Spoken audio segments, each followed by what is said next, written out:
पृथ्वी अर्थ अभी तक के ज्ञात अंतरिक्ष में एकमात्र ऐसा ग्रह है जहां जीवन है।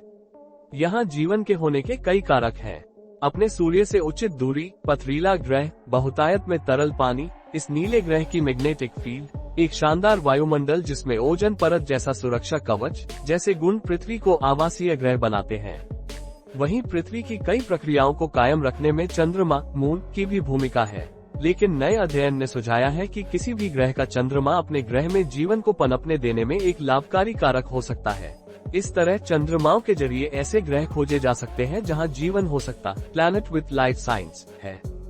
पृथ्वी अर्थ का चंद्रमा अपने ग्रह की बहुत सी प्रक्रियाओं में योगदान देता है। दिन की लंबाई और महासागरों के ज्वार को नियंत्रित करने के अलावा चंद्रमा, मून हमारे ग्रह की कई जीवन संबंधी प्रक्रियाओं को भी प्रभावित करता है। ये पृथ्वी की घूर्णन की धुरी को स्थिर रखता है, जिससे पृथ्वी की जलवायु बेकाबू नहीं होती है। लेकिन किसी भी अन्य ग्रह प्लैनेट का चंद्रमा वहां जीवन की संभावनाओं की जानकारी देने वाला हो सकता है। नाकाजिमा की अगुवाई में हुए इस अध्ययन में टोक्यो इंस्टीट्यूट ऑफ टेक्नोलॉजी के साथ ही और एरिजोना यूनिवर्सिटी के शोधकर्ताओं ने चंद्रमा, मून का अध्ययन किया और पाया कि केवल कुछ ही तरह के ग्रह इस तरह के बड़े चंद्रमा बना सकते हैं।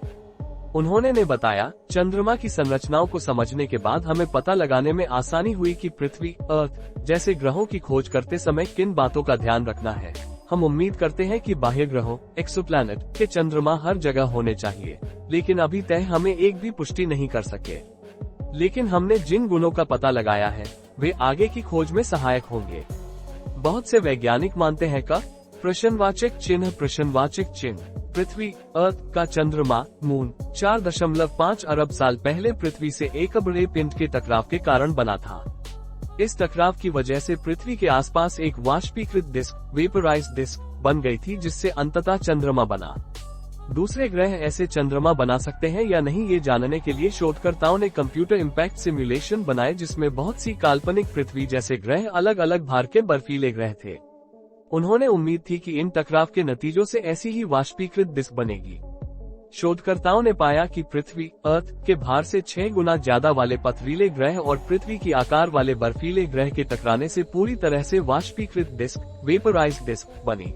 लेकिन ऐसी डिस्क से बड़े चंद्रमा, मून नहीं बन पाते हैं।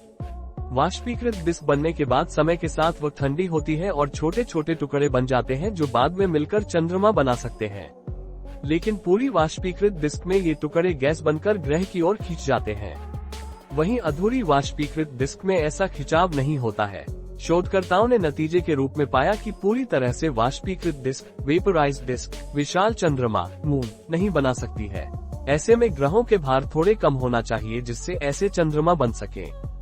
इस तरह की सीमा शर्तें खगोलविदों के लिए बहुत अहम है, जिससे वे अपनी खोजबीन में उपयोग कर सकते हैं। खगोलविदों ने अभी तक हजारों बाह्य ग्रह और उनके चंद्रमा भी खोजे हैं, लेकिन वे अभी तक हमारे सौरमंडल में इस तरह का एक भी चंद्रमा नहीं खोज सके हैं। अभी तक बाह्य ग्रहों की खोज पृथ्वी अर्थ से 6 गुना ज्यादा बड़े ग्रहों पर केंद्रित थी, लेकिन शोधकर्ताओं का कहना है कि हमें थोड़े छोटे ग्रहों पर ध्यान देना चाहिए, क्योंकि उनके चंद्रमा बड़े होने की संभावना है। दोस्तों, ऐसे ही अमेज ग्रह वीडियो के लिए चैनल को सब्सक्राइब करें।